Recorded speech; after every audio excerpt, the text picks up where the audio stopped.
In classrooms all over the world, teachers are giving their students fantastic formative feedback. This is feedback which tells students what they've done well and what they need to do to improve. It's a key feature of assessment for learning because it gives students the information they need to make progress, to improve themselves, to get better. The only problem is a lot of this feedback is then disappearing because the teachers aren't planning specific time in which students can reflect on that feedback and then practice applying it. A common situation goes something like this. We teach a unit of work. At the end of that unit, we set an assessment. We mark the assessments and we give students formative feedback based on what they've done. We return the work to students, give them a couple of minutes to look at it, and then we say, okay, let's start the new topic. Now we see the problem there. We immediately move on to something new and students don't necessarily have any distinct time allotted in which they can reflect on the feedback and try to implement it. So I think it's really good practice to both give good formative feedback but then also plan in designated lesson time which is given over solely to reflecting on and implementing the feedback that students receive.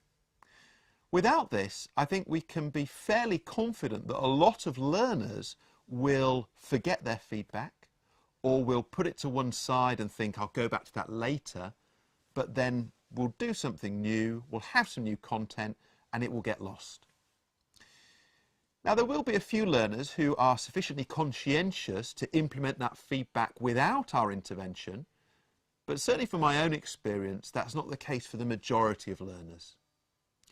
So we can overcome this difficulty very easily simply by looking at our planning and identifying specific periods in which all we're focused on is giving students the opportunity to implement our feedback.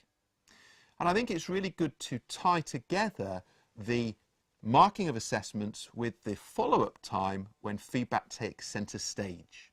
That way we know that all the effort we're putting into that formative feedback is really going to bear fruit because the students are going to have that time and space in which all they're focused on is the information we're conveying to them through the feedback. So for example, it might be that you plan a lesson which comes after the assessment, during which students redo aspects of the assessment using your feedback.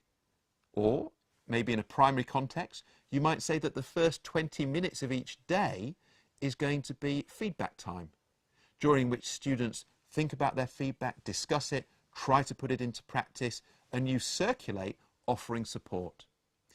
Whatever technique you come up with or whatever way in which you decide to do it, the key thing to remember is that we need this designated time and it needs to be sacrosanct. So we're saying, even though there's lots of content to get through, the benefit that students will draw from being able to focus exclusively on feedback in that specific period of time is sufficiently high for us to make it an absolute definite red box area of our planning. Golden nugget. Build time into your lessons when feedback is everybody's focus.